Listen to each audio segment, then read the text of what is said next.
Welcome. It's indisputable. I'm your host, Rashad Richey. Good to be with you. We have a lot on the agenda today.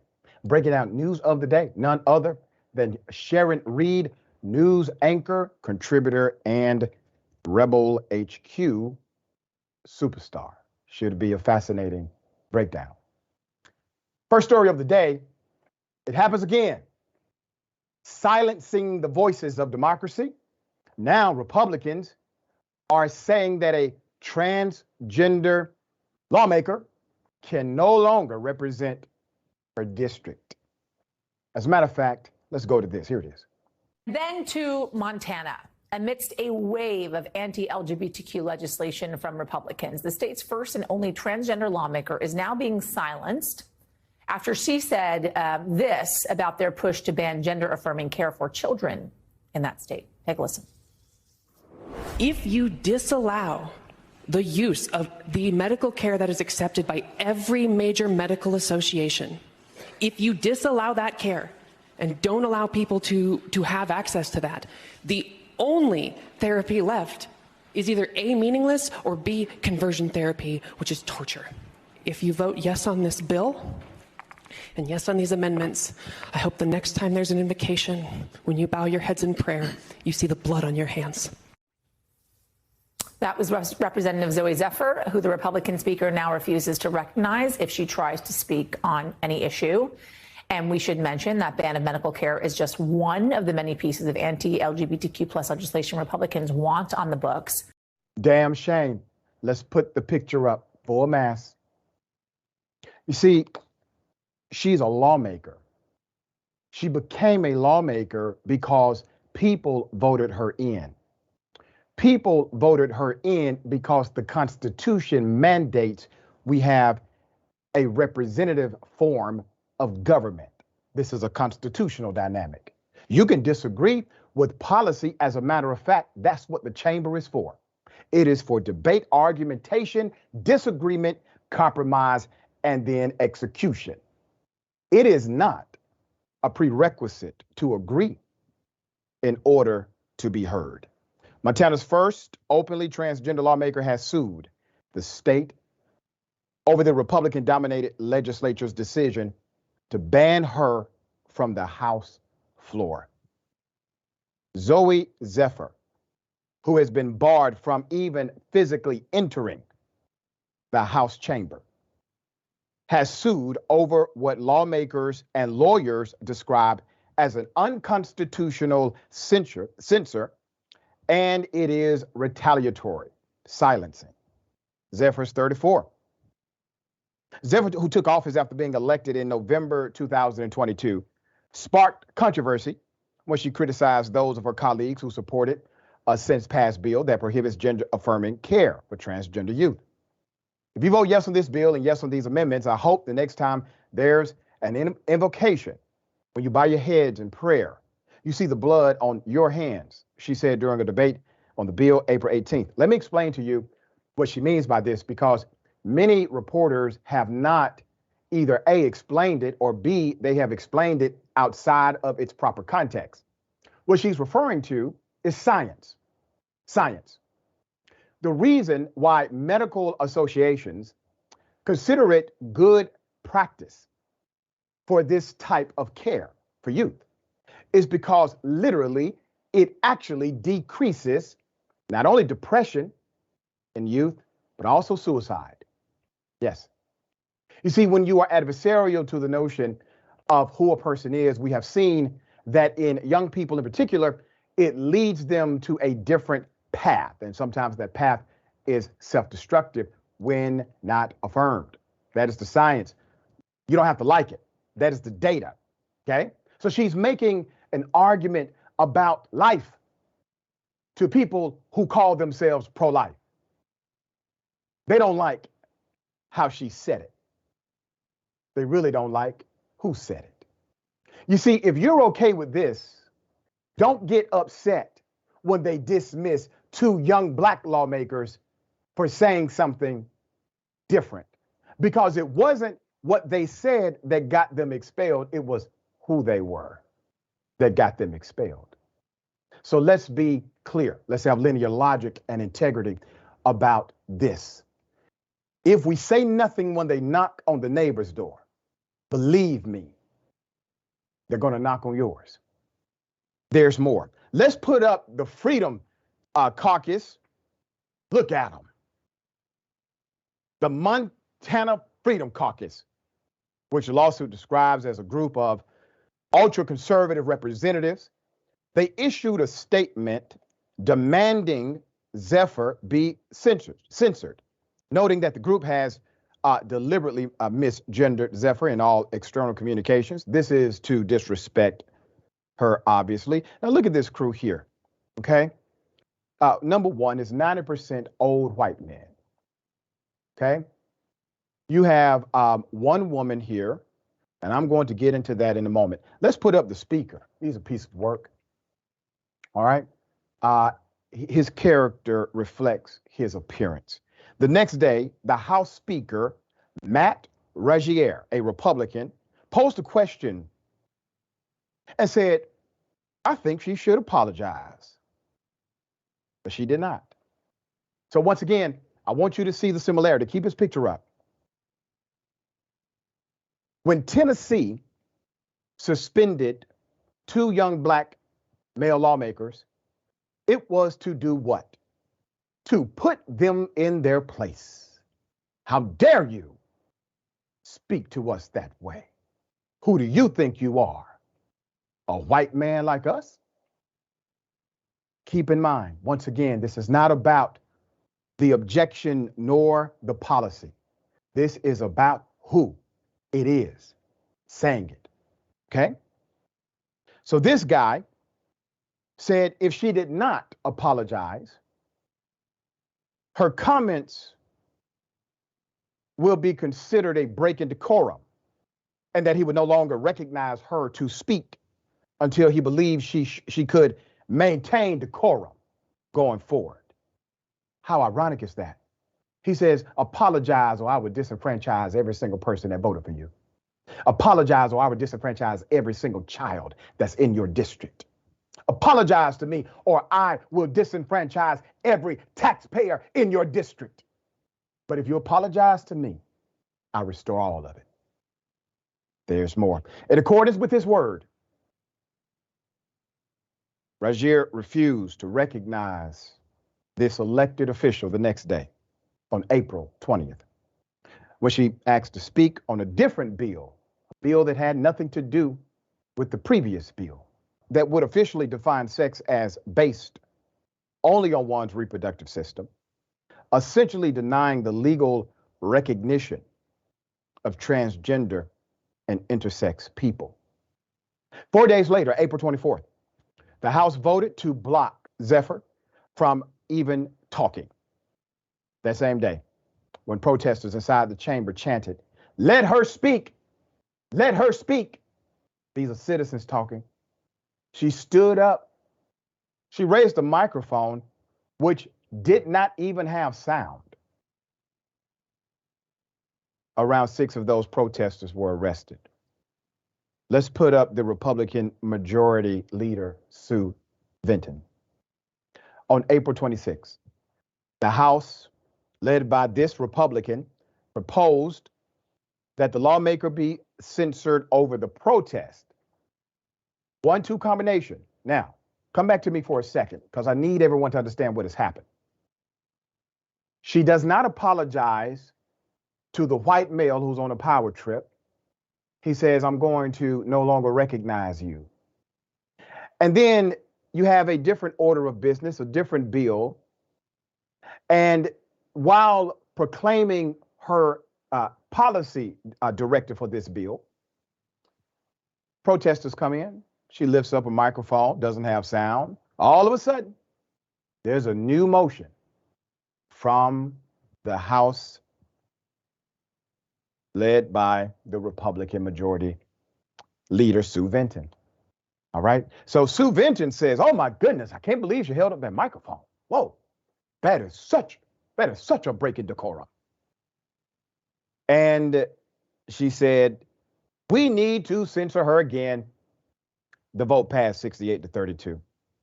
The next day, according to the lawsuit, her key card to the Capitol building was deactivated, and she was told that she was not allowed to work on a public bench outside of the House. Think about that. You can't even sit outside on public property. You are an elected official. The lawsuit says that Zephyr was censored for silently raising a silent microphone above her head. That is it. And failing to calm the protesters, while other legislators have faced no consequences for significantly more confrontational behavior. For example, you see, during the coronavirus pandemic, individuals brandish guns during their protest, the lawsuit states, despite them brandishing guns during their protest. No legislator was disciplined in those situations for the behavior of those with whom they were politically aligned. They brought guns, and absolutely no censure happened. The lawsuit filed by the ACLU on behalf of Zephyr and four constituents says that the measure not only deprives her right to freely engage with the legislative process as she is elected to do, it also denies representation of the constituents, which is true. Since the motion was passed, Representative Zephyr has been effectively removed from the legislative process entirely, and the voices of her 11,000 constituents have been collectively silenced. The lawsuit alleges that the retaliation is based not only on her actions, but who she is. First open transgender woman elected to Montana legislature and a member of a community that has been targeted by the current state of state lawmakers in office. Listen, I want to appeal to those who may lean right. Okay? I want to appeal to you. This is the shredding of democracy. You may not agree with Ms. Zephyr, but we should all agree that the constituents who elected her deserve a voice and a seat at the table. Because we all know if you are not at the table, you are on the menu. This action has put 11,000 souls on the menu that have no representation now. Nobody to say, hey, wait a minute, let's think about this. It would affect my community in this way. This is not simply about policy anymore. This is about down, low, horrible, corrupt dictatorship and control. And what are you going to do? You know it. To those who may not subscribe to the left-leaning ideology that I do, fine. State your case. I don't want your voice to be silent. I want you to be able to make your point. If people elected you, talk. You have an opportunity, you have a seat at the table. This, Sharon, what are your thoughts? These are some mentally and emotionally very small people. Yeah. She can't sit on the bench outside. Were they waiting to urinate on that as well before they let her sit there? Exactly. They need to say what it is, Dr. Richey. Either I'm over here and I'm hate-filled and insecure, or over here, it's a fake war to steal your vote. It's one or the other. It's one or the other. It's disgusting. We will follow this to conclusion. Naturally, the lawsuit is going to create some friction that will continue for a minute, but it may make a difference in how we decide these things moving forward. Legislators cannot do this to people just because they don't like them or who they are.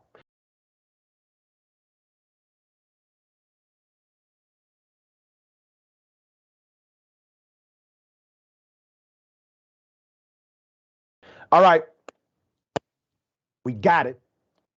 Indisputable, exclusive. We have exclusive video that the police thought they erased, according to the whistleblower. We have access to it. Unprovoked, an innocent man, not provoking an officer. Here it is. All right. So this is the first part of the incident.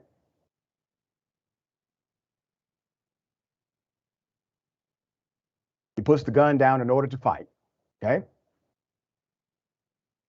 When I give you the background as to why he's even there, you're going to be really, really upset. Let's go to the second video. Hold on, mister, sir, you see me every day. He knows I live here. Yes, sir. I'm sitting down. Your card don't work. I don't know why it doesn't work though, sir. You see me every day when I come in, right, officer? Your card. I come in for work every day. Yeah. He sees me. Your card don't work. I didn't break no rules, sir. I didn't break no rules. I was just trying to get to my clothes. That was all. He started yelling and being belligerent. Hey, what time Chase Bank closed? I didn't try to jump no gate, sir. I didn't try to jump no gate. What gate did I try to jump? All right. They already closed. I'm going to give you significant background to this. You clearly saw the officer take his gun out, put it on the hood of the car. He's ready to fight. Obviously, significant violation here, right? Well, the video disappeared. Local media heard about the incident and tried to get the video, but could not because it was gone. But we do have it. Put up the picture, full mask. In this exclusive, you see Sergeant Ortega attempt to fight a man and slams his weapon before accosting the individual. This is in Riverdale, Georgia. We have reported on Riverdale, Georgia before. You see, the whistleblower says that Sergeant Ortega is the same officer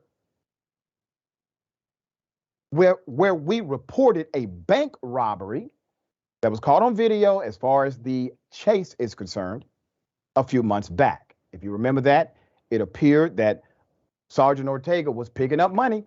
Those are the screenshots. In regards to the traffic incident, the whistleblower sent us a copy of the letter from the chief of police, Chief Spivey, to Sergeant Ortega regarding the incident where Chief Spivey apparently suspends Ortega for this action. Let's put the letter up. We have it. It says, I have considered the information, verbal, other, that you presented in your written response received December 7th, 2020. Okay, this was in 2020. After a review of all the facts and your written response, I have decided to suspend you for 4 working days, total of 40 hours effective January 5th, 2021. Now, put up the conditions of the suspension. These are the conditions. I am ordering that you find 2 training courses within the next 30 calendar days on de-escalation and stress management. Once you locate these classes, you will communicate with the training coordinator and me if necessary to enroll in both classes at the earliest possible time.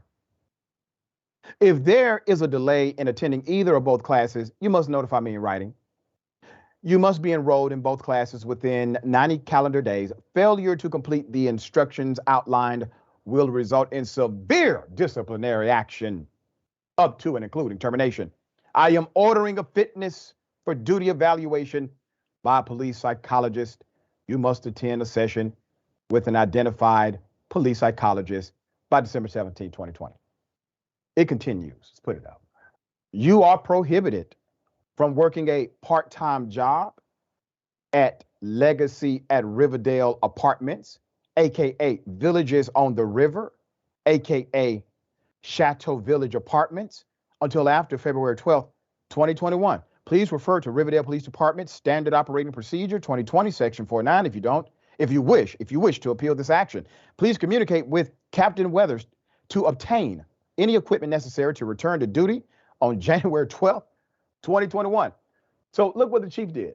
The chief says, listen, I need you to go online, all right? I need you to go online, I need you to find 2 courses, one about stress management and de-escalation. Find those courses, tell us about the courses, put it in writing, go ahead and take the courses. I give you up to 90 days to do it, all right? I'm going to suspend you for 40 hours. You can use your vacation time if you want to. And after I suspend you, you'll come back in January, but listen, you can't work at the apartments anymore. Chief, if he's not fit to be a damn security guard, what makes you think he's fit to be a police officer? There's more. Let's put up the chief here. The whistleblower claims that those within the police department intentionally erased this document and this video so that it would not get leaked. So concerned officers stepped in, saved it, and contacted me. The whistleblower alleges that Chief Spivey ordered a department-wide investigation and threatened to terminate any employee during this time who said to have the video. Let's go to Sergeant Ortega. The whistleblower claims that Sergeant Ortega was not demoted. He was not demoted for this incident and is now up for promotion to lieutenant. This morning, there were multiple attempts to reach out again to the Riverdale Police Department for comment about this story via phone calls and emails. There has been zero response from the department at this time. Listen, I would prefer you to simply move on and allow people who actually give a damn about members of the community take over that police department. There are some good cops in the world. There really are some good cops in the world. What is happening in Riverdale, Georgia? Now, I'm laying things out to you, and especially to the people of Riverdale. My commentary is authentic. The information has been vetted. The insiders, the whistleblowers, who do you think they are? They're police officers. They're police officers. So don't fall for the rhetoric to not listen to this because Dr. Richey is just anti-police. The police gave it to me. Good police. Good police who are risking their lives to make sure that these things are exposed. Don't allow them to dissuade you from the reality of what's happening in your local community. All right, Sharon, thoughts here. So right now, instead of a criminal investigation going on concerning these really bad cops, they are investigating, I assure you, Doc, and you know this, you. Yep. And how you got the truth, how That's you right. investigated and got the truth. These people have taken over. They're holding the community hostage and other officers who want to do a good job. Wow. Yeah. Yeah. Wow. We have more. And listen, more is coming this week, next week. All right. Decisions have to be made. Mayor, council, you all are in charge at the end of the day. Representative form of government, they elected you. All right. Chief has to be appointed and approved by your council. This is still a political dynamic at the end of the day because the police cannot operate without political cover. All right. We will bring you updates as they come.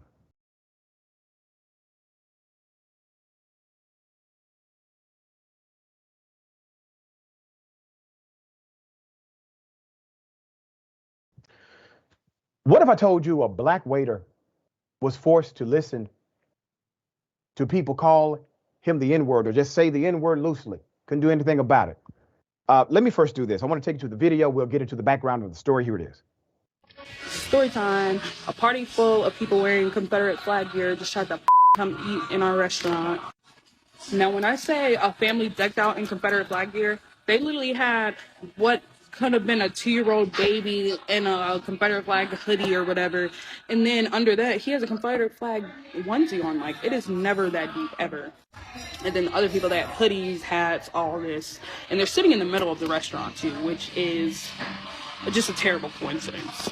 And to top it off, one of our black servers had to take them because their section buddy was a white girl, but she took the last party and got stiff. I guess it wasn't good. So I guess he had to take it, whatever. So the whole time he's there, he said they're not talking to him. They're not really looking at him. They're N-word this, N-word that, while he's there at the table, y'all. While he's there at the table. Like, they're not even trying to be quiet. They're not even trying to stop. And this server is a server that's always happy, loud, outgoing, making sure everybody's good. He'll be like, you need help, you need help. Like, he'll literally go out of his way to help. And when he got quiet, like, we knew something was, like, wrong. So we're like, where's he at? Where's he at? And all this. And this man, he ended up going outside crying. And this is a grown-ass man. Like, he ended up going outside crying. And he still served them. He didn't throw a fit. He didn't do nothing and all that, which props to him. Because I would have been at that table. I would have heard the N-word and I would have... Truly props to him. Because your girl, it would have been over. Put up the picture. A viral TikTok video posted on Saturday describes how Arthur Mandy, a black employee at the Westchester, Texas Roadhouse in Ohio, the Westchester, Texas Roadhouse in Ohio, was forced to serve a table full of neo-Confederates. He says, and I quote, "They completely dehumanized me." The incident got so bad that management eventually had to tell all the black employees to stay away from the entire dining area until they left. Keep his picture up. Dear brother, you're a good man. You're a nice man, decent, happy.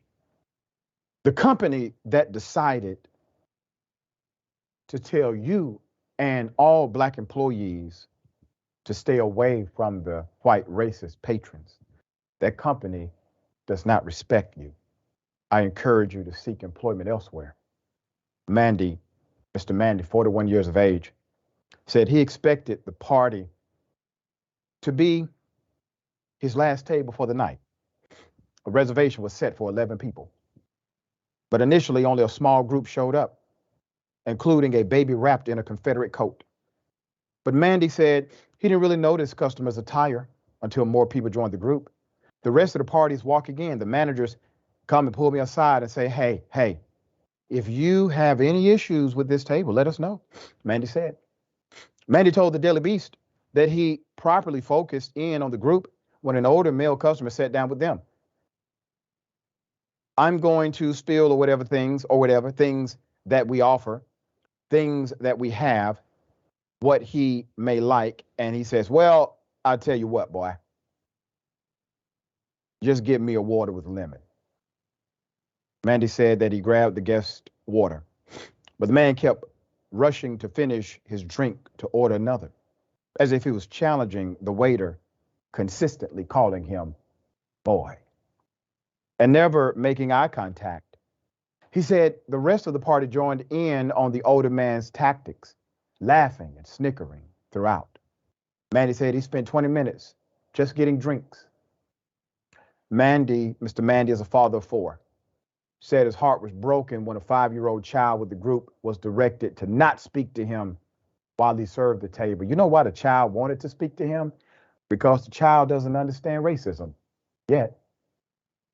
Child doesn't understand bigotry and hatred yet.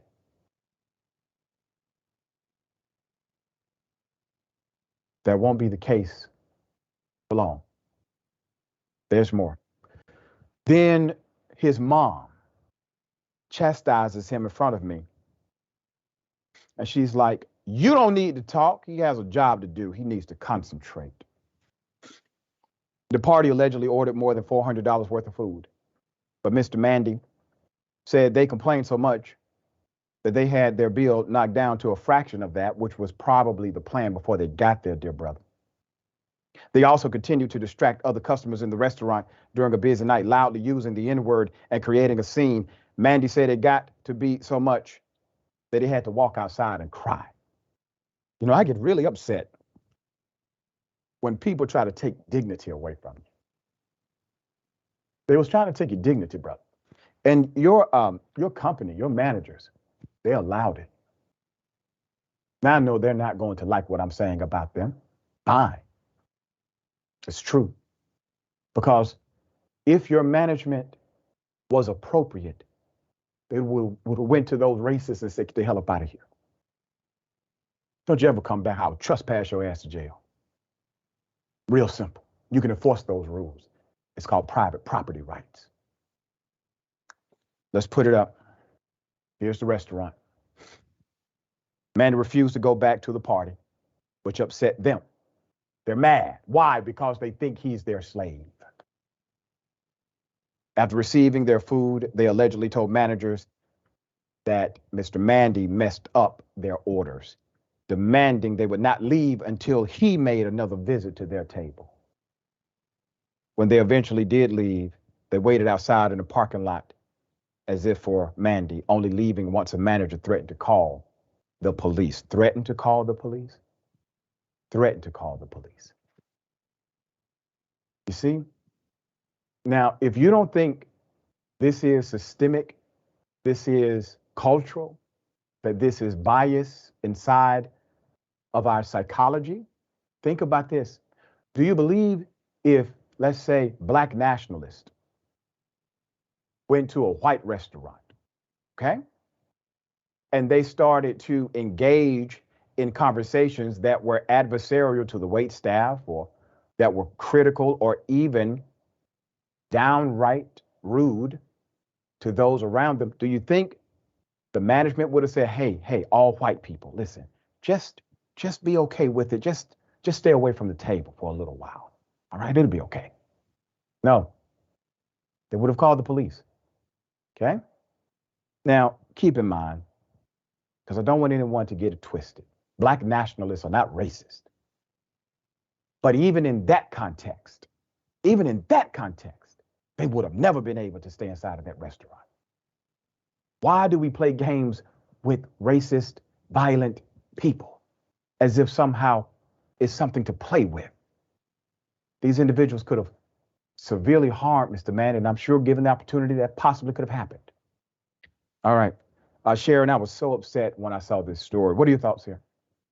My focus, Dr. Richey, is on just the management and not the filth, because I think they are what they are. The management is my focus because there are too many people like this, white people who seamlessly blend in with society and allow this kind of indignant behavior. Yeah. They're the reason Emmett Till was hunted and Ahmaud Arbery was hunted. Yep. They're the reason. That's right. That's right. And the psychology is the reason why you don't get prosecutions until something happens, like a video turns up and all of a sudden you get an indictment, right? All right, we're going to follow this story. I do hope there's more to come with this. Young man, I really encourage you to seek every option you have available to you, because you have some, okay? All right, we got more on the other side. It's indisputable. Stick and stay.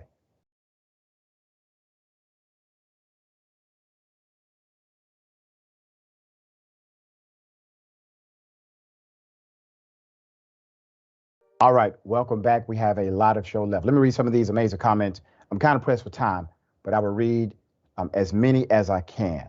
All right, great point. Mickey C. the Silverhead Dragon says, Republicans know they cannot win elections, so instead they're eliminating Dems who have been voted in by the people. DeSantis did it. That's correct. Tennessee tried to do it with 2 justices. Now they're illegally changing laws to allow them to overturn the will of the people. That's right. That's right. People are supposed to pick the politician, but when the politician doesn't believe that they can win, the politician will start to pick the voter. They will start to pick the people who can participate in democracy. All right. Thank you for that, Meredith Putvan. Thank you so much, Meredith. Somehow throw Robert Rules of Order, newly revised, at the Republicans. Decorum does not care about feelings. Chris Birch, thank you, Chris. Respect and prayers, doctor.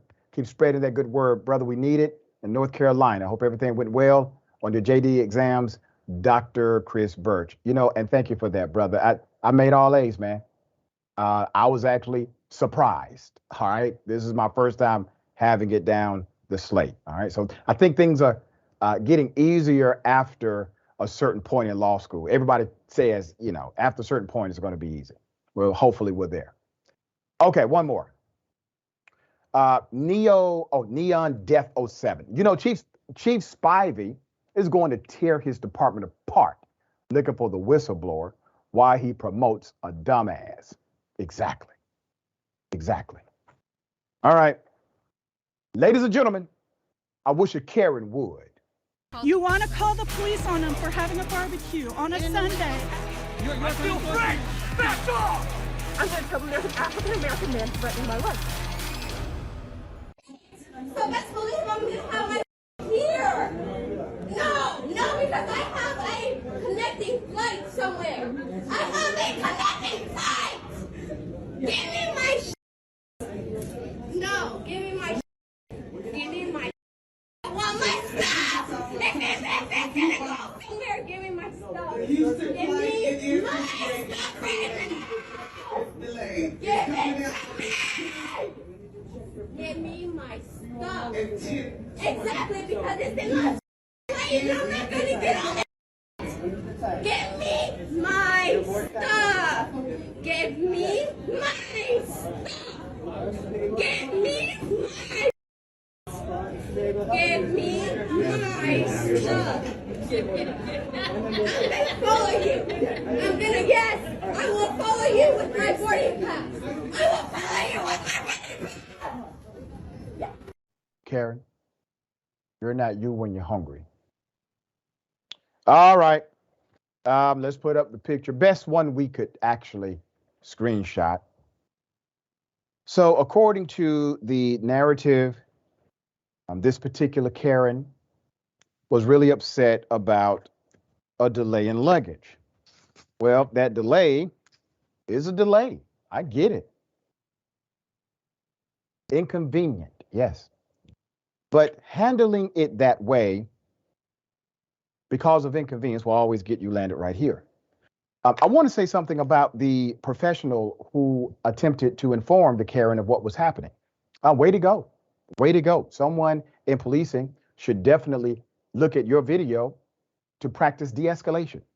You remain professional. Your voice remained calm. You never allowed the emotionality of the other individual to bring you out of character. Way to go.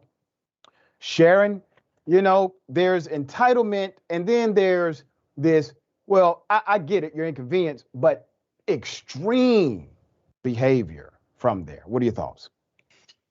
I almost don't want to say it, Doc, because you're so professional, but, and you're right. But I wish they would have tased their ass. I'm going to be honest with you. Really? Just one time. Yeah, hopefully somebody can intervene, make sure that this Karen doesn't engage any further.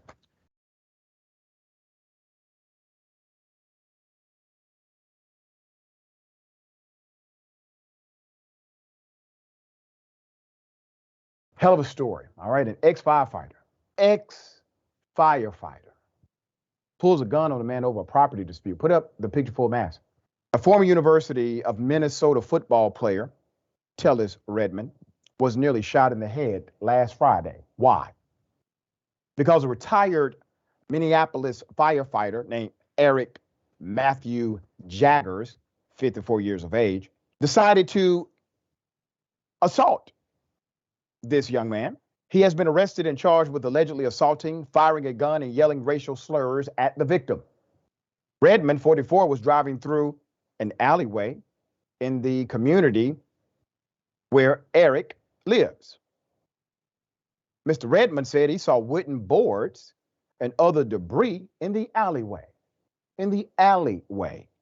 Attempting to avoid hitting the objects, when Jagger suddenly appeared and threw a boot at his vehicle after a piece of wood landed on his property. Redmond then got out of his vehicle, and Jaggers demanded, "You pick up that piece of wood." Redmond refused, all right? And Jaggers then reportedly went to his garage, grabbed a shotgun over that, grabbed a shotgun. The 54-year-old then allegedly began to pick a fight with Mr. Redmond and allegedly attempted to shoot him. Jagger said that he grabbed him by his shirt and demanded that he get on all fours after he refused to pick up the object. That's according to Sports Illustrated. The two men reportedly wrestled as Redmond attempted to remove the gun from Jaggers' hand. Jaggers was able to get the gun near Redmond's head, pulled the trigger, but it did not hit Mr. Redmond. He lost control of the gun and dropped it. Redmond left the scene, called the police. Jaggers' neighbors witnessed the incident and said that he called Redmond the N-word. The neighbor also said he heard Jaggers yell, "Say goodbye to your 5-year-old," before he pulled the trigger. He also allegedly told Mr. Redmond, "I am a firefighter and I know the police. I won't get in trouble." Okay? Now, let's say it doesn't turn out this way.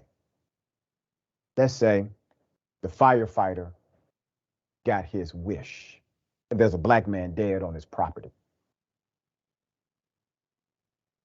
He's right. He probably doesn't get in trouble because he will say, "Look, he's on my property, officer. I was in fear for my life. I mean, he's a scary black male. What was I supposed to do? Oh, I'm not racist, officer. I was just a little upset. My neighbors just saw that I was upset. That's all. I mean, I should not have said it, but I was defending my life." He would have walked if it had not been for the actual testimony of the man who survived. And then look at the tactic. He literally wanted the man to fight him. This was a tactic. According to the arrest report, defendant stated that he regrets everything that happened and wished that it never happened. Defendant admitted that he retrieved a gun from his garage when the victim refused to pick up the board that he ran over. Defendant said that he didn't think he pointed the gun at the victim, but he did point the gun into the air and told the victim he better pick up the board. The incident reportedly took place on the 14th of April, with the local police saying they responded to reports of a man with a gun on the 4000 block of 17th Avenue. Police said when they located Jaggers, he had 2 firearms in his possession and refused to get on the ground when police ordered him to. Police took Jaggers into custody on April 14th. The county sheriff's department has charged Jaggers with 1 count of second-degree assault, a felony count of second-degree assault, dangerous weapon, and a felony count of threats of violence, reckless disregard, risk. He is being held on a $100,000 bond, according to local KSTP TV, and has a May 18th court date. We will follow that court date to see exactly what sticks and what does not. All right, so we have a different narrative this time. The black man survived and is able to tell us detail by detail as to how he got on this property, why he was outside of his vehicle. Because literally, if you don't have that testimony, the person who would have been the would-be killer gets to fabricate all of the prerequisite up until that point. And based on that narrative and no rebuttal to that narrative, he likely gets away with doing the unthinkable. But the black male is here to tell us exactly what happened. How many times do you think it has happened the other way? I'm still surprised that he told a story and somebody believed him. Yeah. And an arrest was made. I'm still pretty stunned by that. This is yet another example, Doc, of how they are hunting black people. Yeah. We're going to update on the 18th, after the 18th, because what I see here is an attempted murder. And I think a prosecutor can make a case that this entire thing could have also been premeditated, given the strategy this person used in order to try to get this brother to engage in combat. All right, we got more on the other side. It's indisputable. Stick and stay.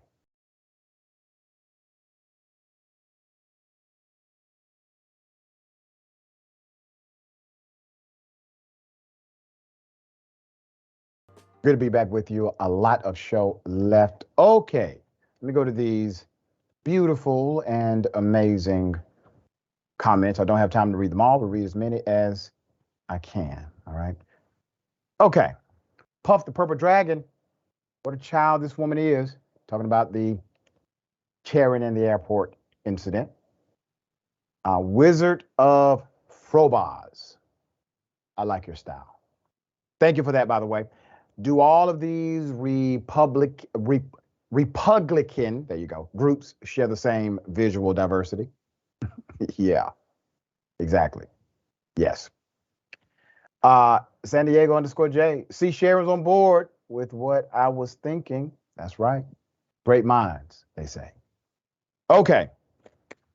Innocent men incarcerated 17 years.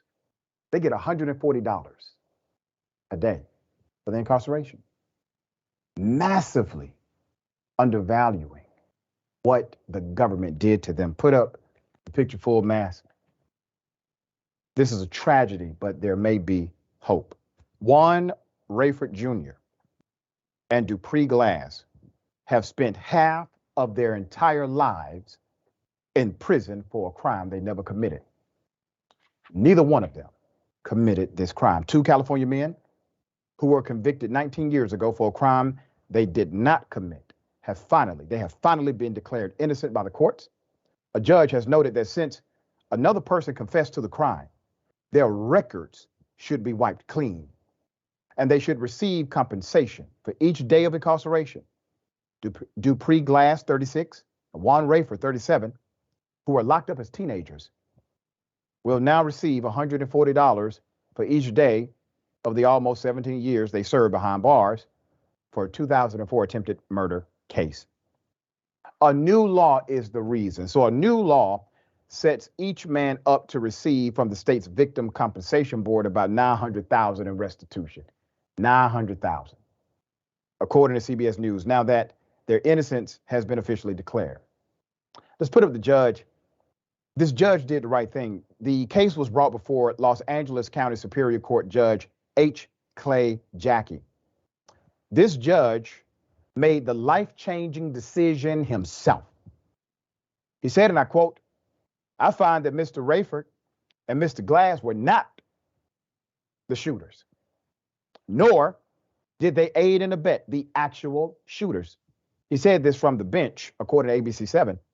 Lawyers for the men say their client's case is the first one to benefit from the new law that guarantees compensation for defendants whose cases have been dismissed and are able to present evidence that proves innocence. Glass and Rayford both had their convictions vacated in 2020 after state appeals panel was disrupted by a dramatic confession from a man who declared himself to be the gunman in 2004, the shooting that took place then, which left two teenagers injured. Chad Brandon McZeal, a gang member already serving a life conviction for an unrelated murder, shattered the prosecution's case with his testimony. As a result, the men were allowed to walk free for the first time since Glass was 17 and Rayford was 18. A trial to determine their innocence started on October 2022 and culminated on April 20th, 2023. I thought about this day for so long. I thought about it when I was locked up for 17 years. I thought about it for my last 2 years being free. I wanted for this day because, I knew I was innocent of every crime they said I committed. Rayford, now a father, said after the ruling. What did Glass say? Glass also commented, saying the Thursday of the judge's ruling was wonderful and ended a 20-year nightmare. A 20-year nightmare. It was finally over. We can go on with our lives, Glass said. On the day of the incident, shots were fired into the victim's Lancaster home during an altercation with a group of kids. Glass admits he did go to the victim's house, but only to fight. The Los Angeles Times reports. While he was there, someone started shooting and the young man fled. 10 days later, after the shooting, Glass recalls his picture being on wanted posters for attempted murder. During the original trial, the prosecution successfully argued under the kill zone theory that Glass and Rayford planned on murdering 11 people around them. 11 people around them. The co-defendants were convicted of 11 counts of attempted murder and sentenced to 11 consecutive life sentences. 10 months after the incident, Glass had to reconcile the idea that he was going to spend the rest of his life in prison for the crime. Never wavering on their stories, Glass and Rayford had always maintained they were not the shooters. They were not behind two others sustaining non-life-threatening injuries. That trial never should have been brought in the first place. There was no evidence tying them to the shooting. Zero, according to defense attorney Annie Delladonna. Noting that neither of the men had criminal records at the time. Ms. Donna even stated the then young men never had a gun. In fact, for at least 5 years, the Los Angeles County District Attorney's Office had been aware of witness statements that suggested Glass and Rayford were wrongfully convicted. Still, nothing was done. And they remained in jail until the 2020 law was introduced and they were allowed to present their case again before the court. Glass and Rayford owe a great deal of their freedom also to the hard work. I want to mention this, to the Innocence Rights Project at the University of California. They were deeply involved. The Irvin School of Law. Defense attorney Eric Dubin and Jackie was meticulous in detailing why he was declaring the men innocent, a necessary ruling for them to benefit from the law. This is not the end of the saga. The lawyers plan on filing lawsuits against the state, the county, the district attorney's office for wrongful prosecution. Okay? 2 men, 2 children, actually. They get a murder pinned on them, attempted murder pinned on them. They clearly didn't do it. No evidence connecting them to it, no forensics, and they both corroborate the same exact story. We didn't do it. All right? Doesn't matter. You're black, you're young, you have a prosecutor who's willing to ignore the evidence, you get a conviction. Their children, when they get this conviction, think about this. They didn't do it. And to get a mere $140 a day, let me tell you why. You don't simply calculate what a person may have made via income. This is punitive. You have to allocate some punitive remedy here. There has to be a punishment for the government, and the only way you can punish the government is through what's called punitive measure. That means money. All right, Sharon, thoughts on this? I want to praise Innocence Project, these various organizations, this incredible judge, because they've done good work, Dr. Richey. But I just want to rail against these prosecutors and others who are part of the system that make it their business. They know when it's wrong, but they just keep going. And then they want laws passed to keep you from getting not even 50 cents on the dollar. I don't know how you can sleep. You must be so tired. How do you sleep knowing you've done this? That's right. That's right. And to think this would not have even happened if it had not been for the law changing, which once again equates to policy. Good policy creates life. Bad policy creates death.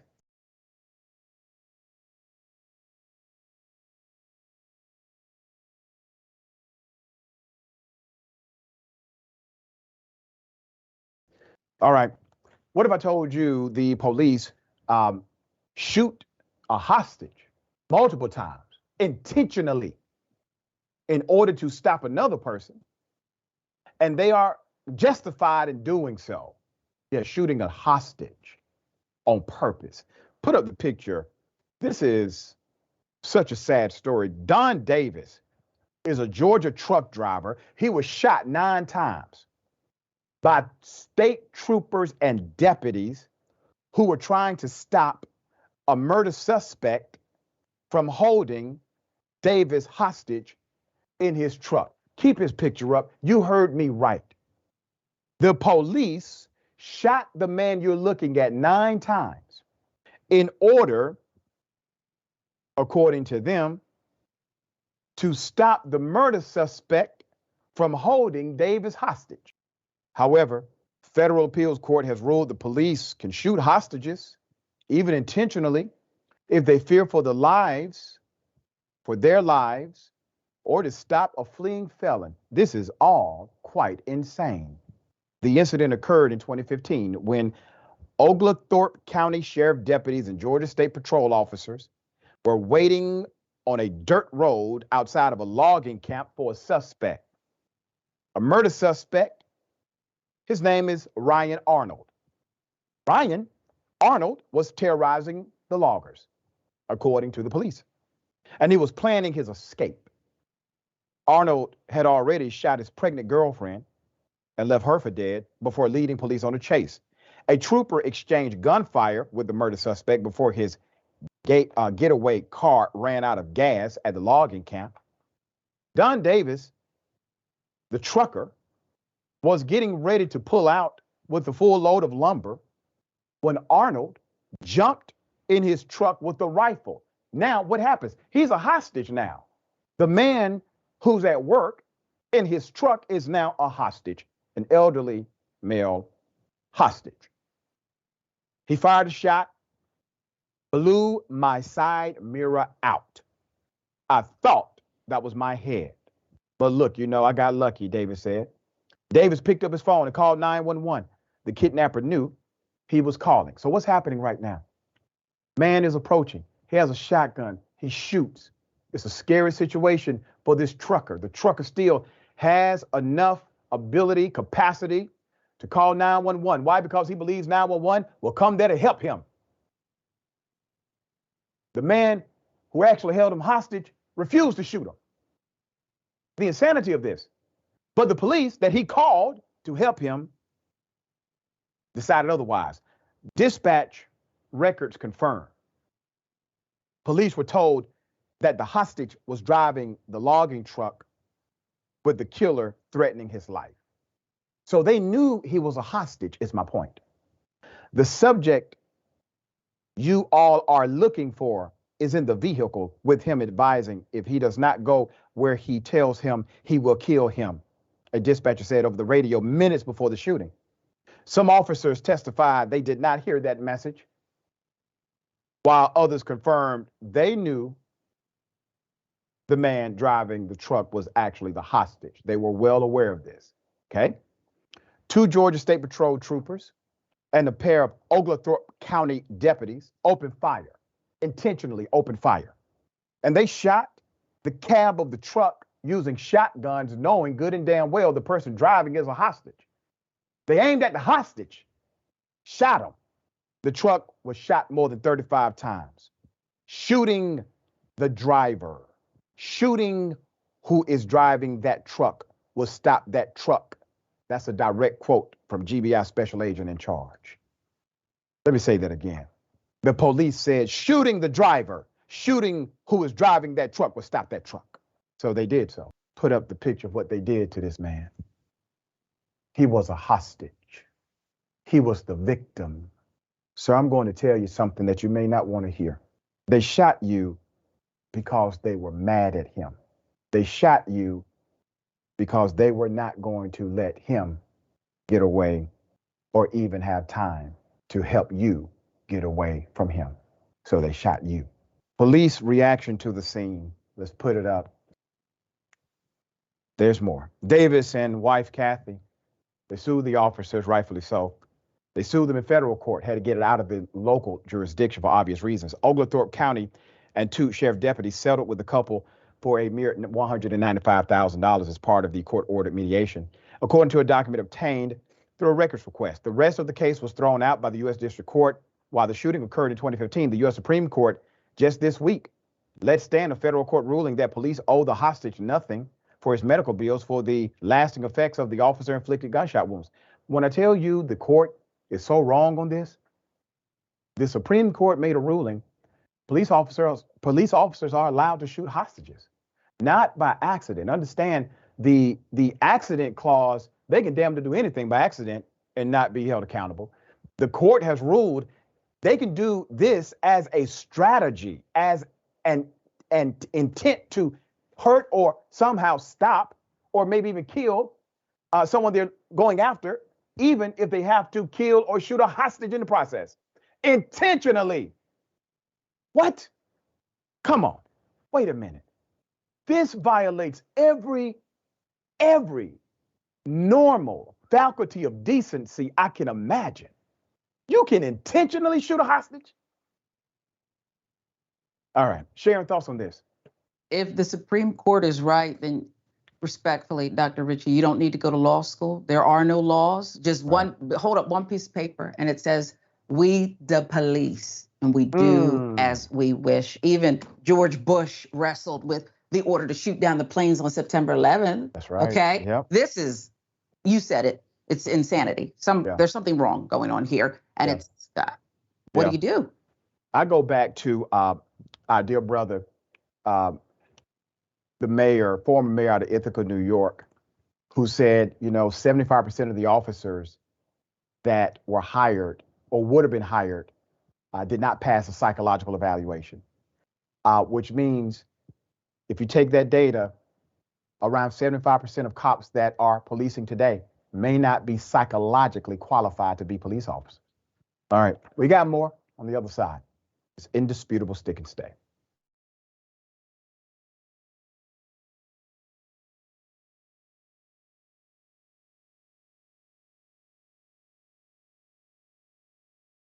Welcome back. Always good to be with every single one of you. Let me say thank you to Barbara Gutton. Welcome to Indisputable. If you would like to be a supporter of this movement, make sure you subscribe, various levels for all the budgets. All right. Would love to have you join as a partner at that level. Okay.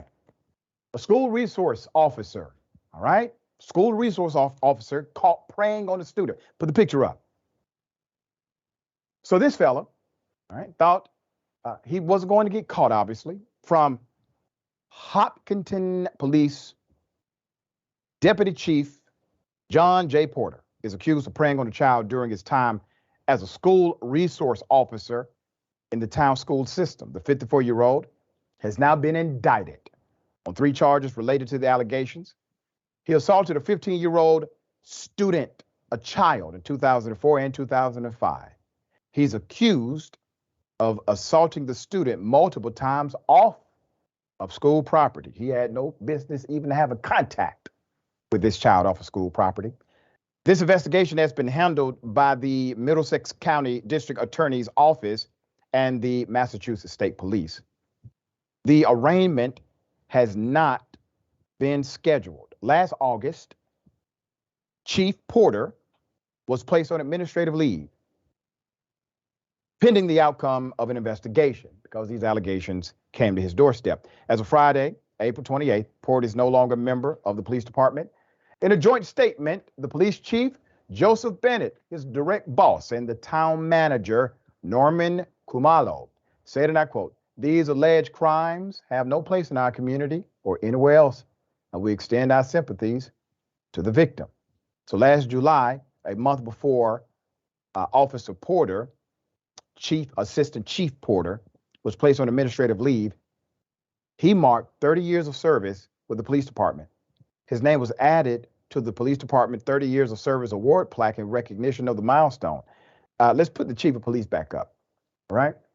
So Chief, I get it. I'm glad you made a statement. That statement sounds as if you and the town manager have concluded that this individual is a monster. I agree with your conclusion. Let me ask you this question, Chief. In all of your years of law enforcement, have you ever known someone who violates children to only violate one? Have you ever known someone, Chief, who violates children to only violate one child? You got work to do, Chief. I will be checking back in. Sharon, thoughts here? Well, my heart is breaking, and you're right. Breaking for the one that we know about, but all the ones that we don't. And right. I'd like to see a formal investigation launch just to see. That's right. You have to at this point. The man was there in that same city, Sharon. This wasn't a transfer. He was in that same local community for 30 years. 30 years. Imagine the damage he could have done.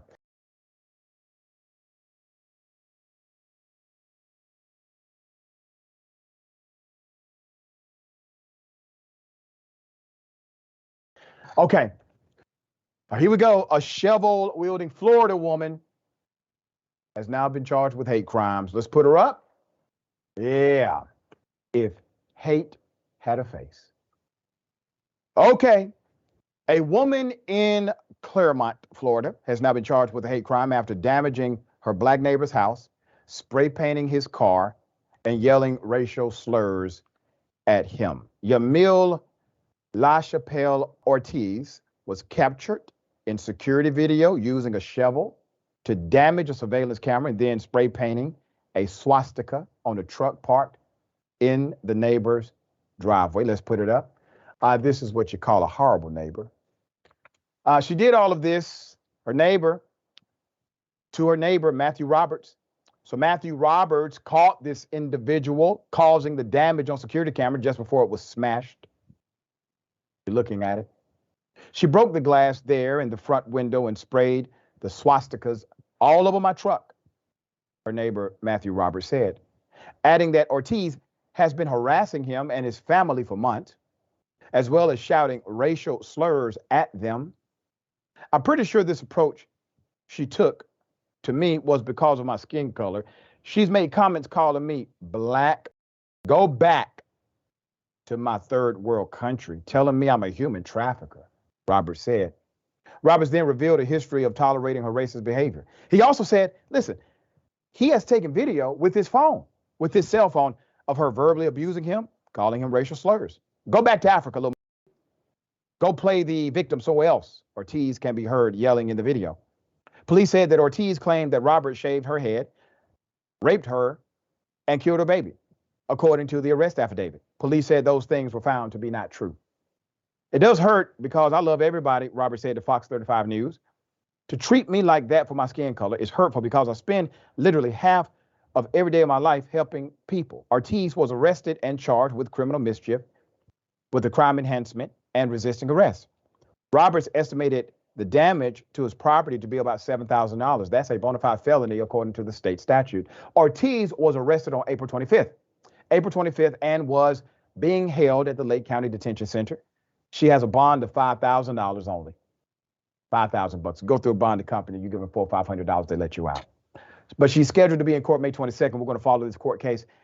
Now, let's put it up. Many on social media have taken to using the woman's own vitriol against her. All right? I'm just telling you what people on social media are doing. Sharon, the man documented her racism. It was well aware that she is anti-black, obviously, by her own commentary. And then she does this.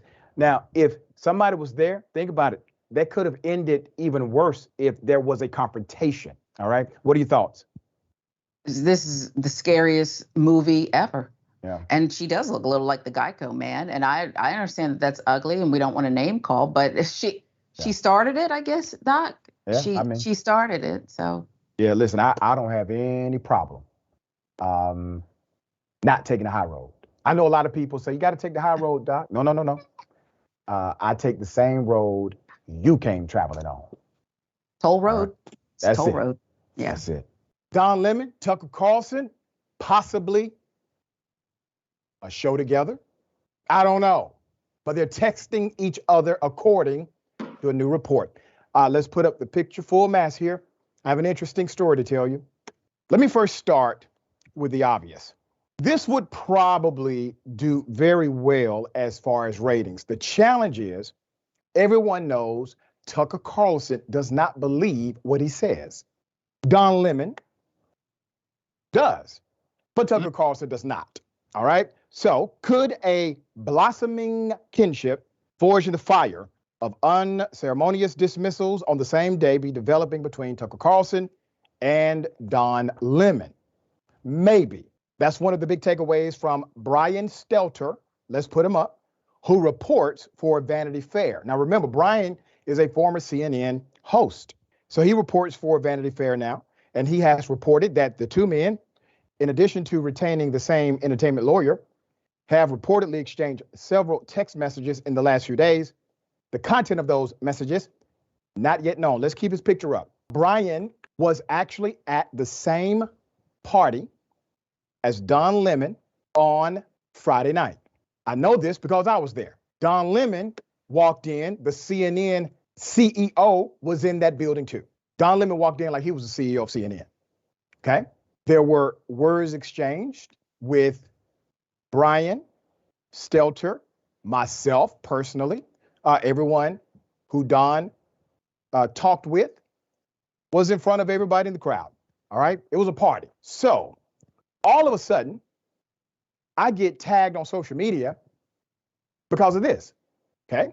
Brian Stelter, with his roughly 800,000 followers, took a picture of Don Lemon, myself, and one other person we were actually engaged in conversation about the show. Don Lemon, by the way, says he loves this show, continue to do the good work, etc.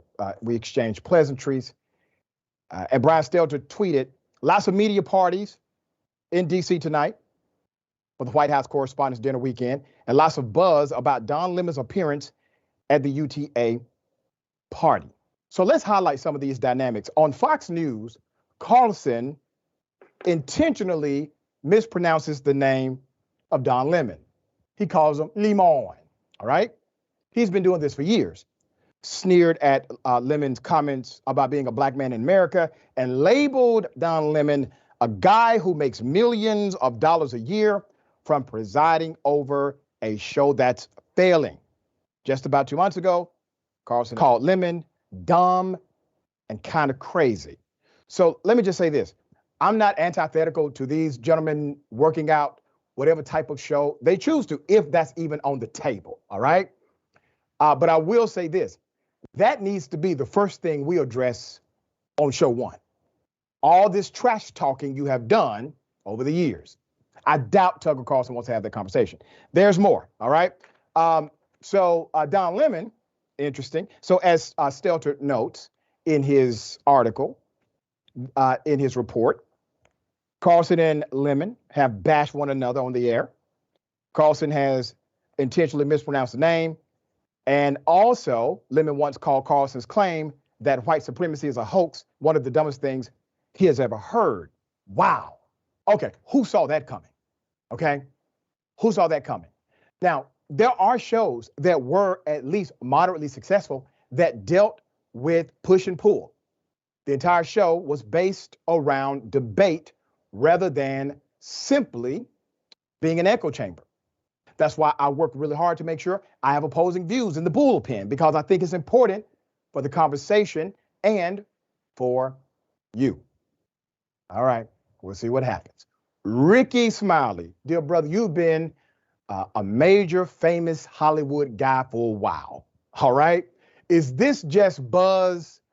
Because you know good and damn well, Brian got permission to write that article. He was given the wink and the nod. Is this something or just publicity? You know what, Dr. Richey, I actually, first of all, let me shout out Roy Wood Jr. That's from Birmingham, Alabama. Oh, yeah. That's NTs. We come from the same radio station. Nice. Good job, by the way. But man, I would definitely put up the money to have that show, because you get Tucker Carlson and Don Lemon on or whatever, I think you would kind of cool off a lot of rhetoric.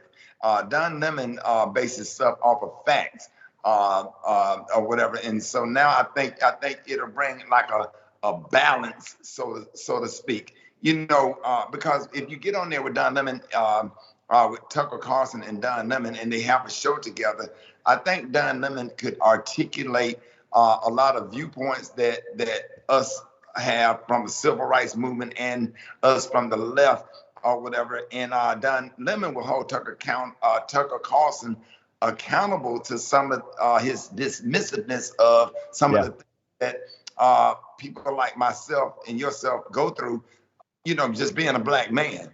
And he's a part of the LGBT community or whatever. And I think it'll just kind of put a lot of fight, bring the fire down some, I believe. Okay. That could be. I've debated Tucker Carlson multiple times. I think he is not a good faith debater. I think he gaslights and typically doesn't believe what he says. But he can be entertaining, obviously, to those on the right in particular. We'll follow this, see if it develops into something. All right, Sharon, always a pleasure having you on the show. Tell people how they can follow you, check out your great work. At Sharon Reed Live, very excited as well, Dr. Richey, to be doing TYT Sports. And I just dropped another one today. And what we got? Last Thursday, Jason Whitlock. Just Jason Whitlock. Oh, not that fella. You got to stop it now, Jason. I wonder, I think Jason is a real Kool-Aid drinker. At one point, Sharon, I thought the guy was putting on for money. And the more I listened to him, I said, this fool actually believes this stuff. What if it's both? He's really crying the blues now because his money, you know, Tucker left. And I know. Yeah, he's really upset. Yeah. Okay. Remember, take care of yourself, take care of each other, take care of the planet. remember, the truth is always indisputable.